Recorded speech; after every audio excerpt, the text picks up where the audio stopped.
Okay, so now I'm going to be reviewing Damien Omen II, which came out in 1978 and it's directed by Don Taylor. It stars William Holden, which I know William Holden from Network, which is one of my favorite movies. Lee Grant and Lance Henriksen has a small role in the movie as well. He plays Damien's caretaker, kind of like the Miss Baylock character. But he doesn't. He is like I don't know what he is at the academy. He's like a captain or lieutenant or something at the academy. Anyways, the plot of this movie is kind of like similar to the plot of the first movie, except Damien is a little bit older now. Or he's older now. He's a teenager, and I'm gonna say this movie supposed to take place 7 years after the first movie because the aunt later on says something that he's been with us for 7 years. So, I'll go with that. It's 7 years later. Damien's a teenager, and he's living with this aunt and uncle in Chicago, who is played by, one of, one of them is played by William Holden. The uncle is, and he goes to this military academy. While he's there, he runs into Lance Henriksen's character, and Lance Henriksen's character tells him, "Look, you know, you're something special, but you gotta learn how to control your powers, this and that." And then Damien's like, "Well, what are you talking about?" And then he eventually finds out that he is the Antichrist, and basically, it's kind of like what happens in the first movie. You know, other people are telling, the uncle and stuff like, "Look, your son or your nephew's the Antichrist. You need to stop him before he takes over the world." And yeah, basically, it's kind of like the first movie a little bit. But it's still a good movie nonetheless. Now, out of the two movies, or the first two movies at least, this one is in heavy competition for the first one, which one I like the most. I love the first and second movie equally, but I would say I kind of like the second movie a little bit over the first movie. And it kind of goes like with the rules of a sequel kind of thing. It's, they up the violence in it. It felt more fast paced to me than the first movie. It's not like crazy fast paced, but it just felt like it went at a very quicker pace than the first movie. And it's just, I don't know, it's just a very good movie. Like, the kid that plays Damien in this movie is very good even for a young actor. He is very convincing. You could tell that he is a very, haughty, but, I would say pompous. He's very pompous, but he's very conflicted about what he is, because he knows he has these powers to harm people, but he don't know why or how he can do it. And then, when he finds out that he is the Antichrist, he breaks down and cries. And like when he kills later on in the movie, he kills his cousin, which is like his best friend. He breaks down and cries because of what he did. So, like, he is a conflicted character, and the kid that plays him is very, very convincing. Um, yeah, I'm sorry, my cat's up there. Yeah, he is very convincing. Sorry. Um, like his aunt and uncle, they're, William Holden, I like him. I like the movie Network, so of course I like his acting was very good in this. He kind of plays like the Gregory Peck character in the first movie. Like, he doesn't believe that Damien is evil until later on. But it was kind of like it was kind of weird, like near the end. Like he for the whole first like hold on, for like most of the movie until like the last 10 minutes, he didn't believe Damien was evil. But when he finds out that he is evil, it's kind of like he turns like that fast and wants to destroy Damien. It was like that was kind of unconvincing, but I'm guessing when he looked at the painting of you know of what Damien is or whatever, I guess it like put a spell on him or something and made him see what Damien would do in the future. I don't know. I'm sorry if I'm not making sense. Um, yeah, and the woman that played the aunt, she was okay. She was kind of like the Lee Remick character in the first movie, but she believed that Damien uh was always good. And then, like, at the end, for some reason, when she kills William Holden's character, she turns on her own husband and then starts screaming Damien's name out. So I don't know if she was trying to defend Damien. I guess she was. Or, like, if she was, like, one of his caregivers or something. Because she killed her husband.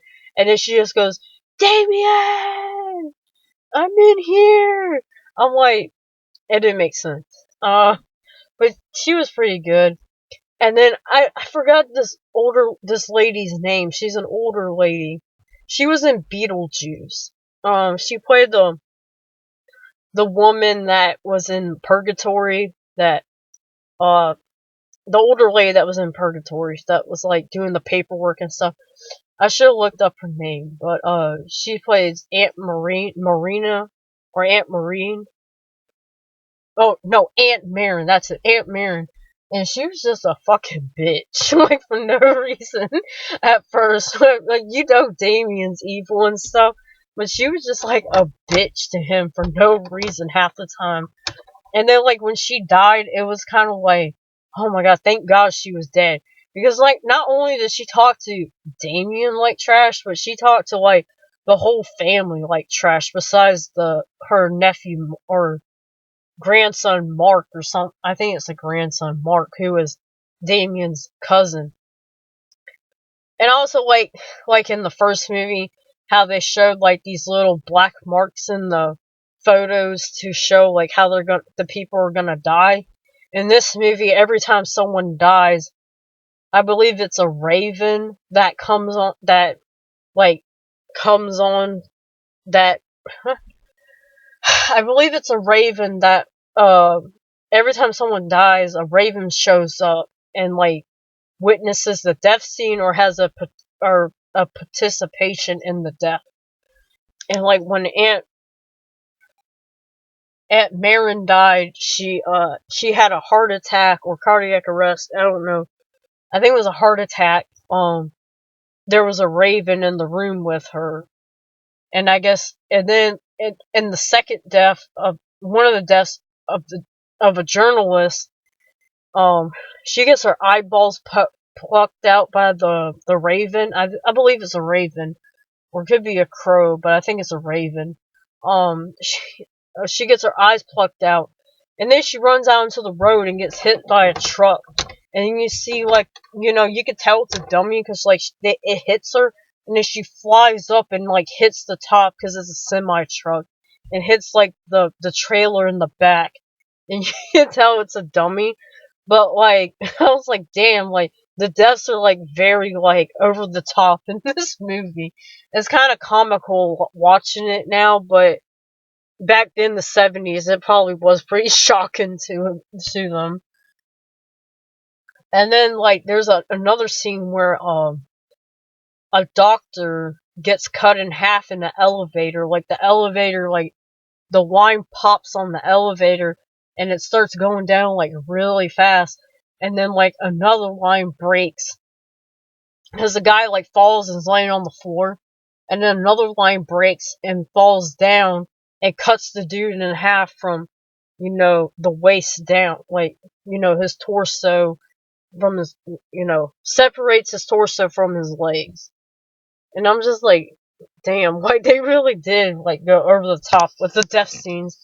And then there's another one at the end where uh, a trailer, or not a trailer, I don't know, one of those little compartments on a train, like it starts up by itself and it hits a guy, and the guy is holding on to, I don't know if he's holding on to it or he's caught on to the front part of the train, like the hitch part, and it it collides with another cart, I think it's a cart, I forgot what they're called, the box cars of the train.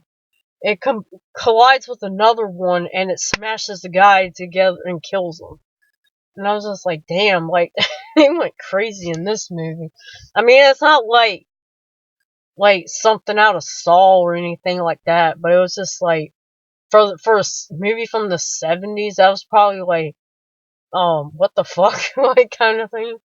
Yeah. Um yeah, I love the soundtrack in this one too. I should have looked up who did the soundtrack for this one. But oh no. Damn, I should have looked up who did the soundtrack for this one. But they do like a variation of the Avanti Satani theme from the original movie, and they made like their own thing for it. And it's I wouldn't say it's like iconic as the first movie, but it's still a pretty iconic soundtrack. I also like the cinematography and settings in this too. And this one is set during, like, I think the original movie set during the winter time, but you couldn't really tell. But in this one, it's like snowing out, and the leaves are like, orange and yellow and stuff like that. And it looks very beautiful, in my opinion. It was just like a very, very beautiful scenery. Oh yeah, I forgot to mention the death scene where this one guy, they were playing hockey outside. They were playing hockey, and the guy breaks through, like an older guy. He breaks through the ice, and he ends up drowning because the current keeps taking him around and stuff, away and stuff. But like when you watch it, he's like grabbing onto like a tree branch and stuff. Like I don't know, because I don't live in a state. I live in Florida, so I don't live in a state where it snows and shit, where there's ice. The water ices over. So I don't know if the current would be that strong to drag a guy away, even though he's holding on to a freaking tree branch or tree and stuff. Like he's holding on to it, and it just seems like he was like letting it take him easily. But I don't know. I don't live in a state where it snows and it ices over and stuff. So yeah.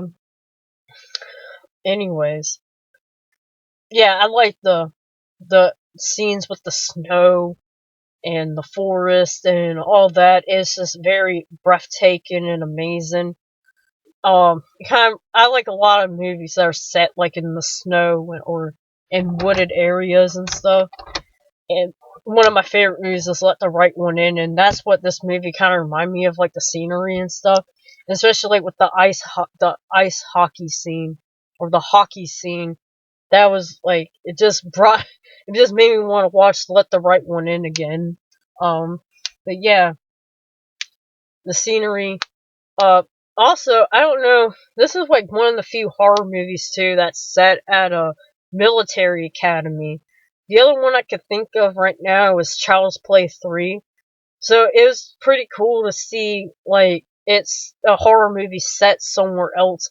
It wasn't the typical, you know, suburban house or in the woods or something like that.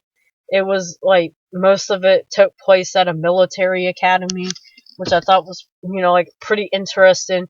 They also go to like a fertilizer plant and stuff like that. Yeah, I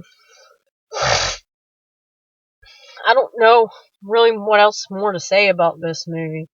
It's a really good sequel to a very lovable, to a very iconic and classic horror movie that most people love. It doesn't disrespect it at all, in my opinion. It's not like Exorcist 2, where they just did whatever the hell they wanted and it bombed.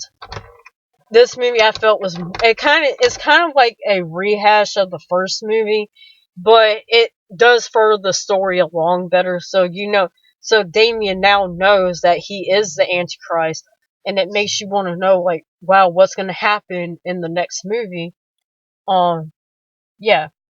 So that's my review of the Omen 2, Damien the Omen 2.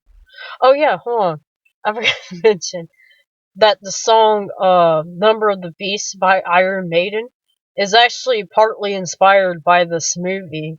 I think it was the bass player or the guitar player, one of them.